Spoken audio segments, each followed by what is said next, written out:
Hi there, this is Paul Mentele with Marquette Sports Performance. Today we're going to get behind the seat of a computer and we're going to talk about a concept called optimization. Now, an optimization problem is any kind of problem where we have a certain goal. There's something that we want to maximize or minimize and ultimately optimize. Now, to reach this goal, we have decisions, and these decisions have limits placed upon them. They have constraints. And in this video, we're going to talk about a few sample optimization problems.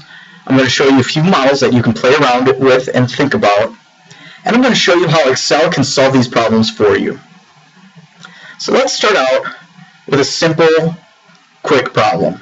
Let's say you're at the grocery store buying bars. And there are two bars that you particularly like, raisin bars and peanut bars. And you want to maximize the amount of protein that you're getting out of your purchases, out of your bars. But the cupboard that you store all your bars in has a limited amount of space. So these are the three variables that we're particularly concerned with. Your purchase amount, which is your decision, the protein, which is your goal, and the cupboard space, which is the constraint. So let's just say that a box of raisin bars has a total of 150 grams within it, and peanut bars have 200 grams. But a box of raisin bars only takes up a quarter of a cubic foot of space, while a box of peanut bars,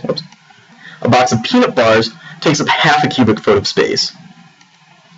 So we first want to take a look at how much of each variable we're using based on our purchase amount. So we want to make a sum product of what we're purchasing with the resulting protein,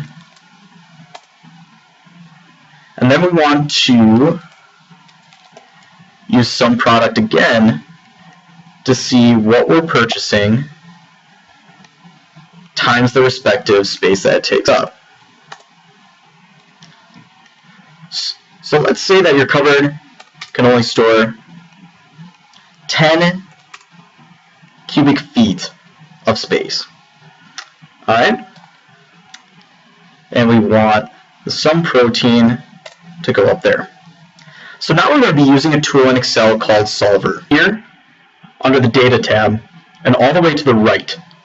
If it's not there, you're going to have to go to File, Options, Add-ins, Solver Add-in, Go, and OK. And it'll appear right there. Alright? So let's open Solver, and this is our ultimate optimization tool. And the first thing it asks us is to set an objective, which is going to be our protein. The variables that we want to change is going to be our purchase amount. Those are our decisions. And the constraint that we need to add is that the amount of space that we use is less than 10. Alright, so we're going to choose the simplex LP option because we have a linear optimization problem, which I'll get more into in a little bit. And we're going to solve. So in order to maximize the amount of protein that we get, we want to buy 40 boxes of the raisin bars and 0 boxes of the peanut bars. Which is fine, I'm allergic to peanuts. Let's try to apply this concept. In this example, I'll be using a few variables that are common with GPS monitoring systems. Here at Marquette, we're able to use the Catapult Sports GPS monitoring system in order to get from our players a player load. Think of the player load as the total amount of movement that our players make during practice or in a game. We're also able to get their IMA, which stands for Inertial Movement Analysis. Think of that as any kind of vicious change of direction. So over here, I have a number of drills that are commonly seen at a basketball practice.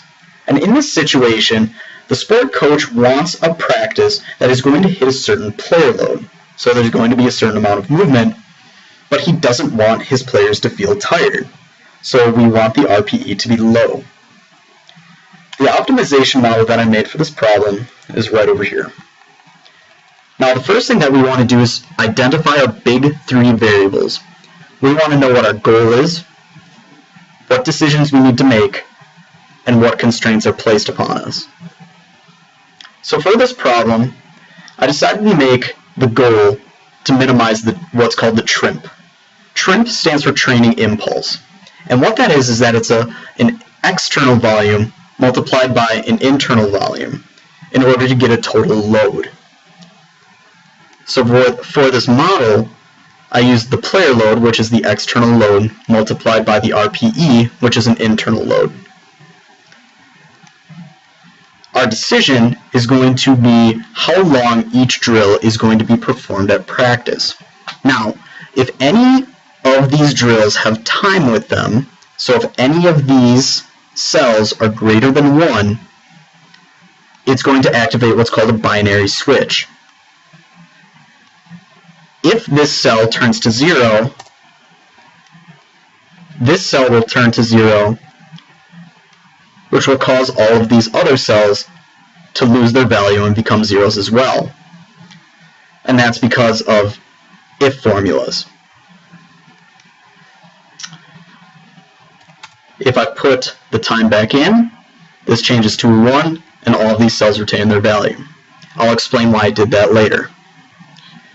So these are going to be our decisions, and our constraints are down here. We want practice to be less than 60 minutes long. We want the times to be integers because we don't want a drill to last 4.62 minutes. And each drill is going to be less than 15 minutes long. We also want the player load to hit at least 300, and we want the IMA to be less than 300. Because the more IMA you have, the more risk you have of your players being sore because of vicious accelerations and decelerations, eccentric forces. Let's use Solver. So we're going to set the objective as the TRIMP, which is what we want to minimize. We want to change the variables of how long each drill is going to be at practice. And I've already added all the constraints that I mentioned before. Now when selecting the method, we want to use GRG nonlinear. An optimization problem becomes nonlinear when we start to use more advanced formulas. So in the last problem, we used a sum formula. In this problem, we're going to be using if formulas, which makes the formula more complicated, and therefore we need a more advanced method of getting our answer. So we're going to have Solver optimize this problem for us, and the GRG nonlinear is going to take a little longer than the Simplex LP program. So when we're done, we find that 5 total drills are chosen, and these harder drills are going to be done for a couple minutes, while these other drills are done for longer. All of our constraints are met. The IMA is under 300.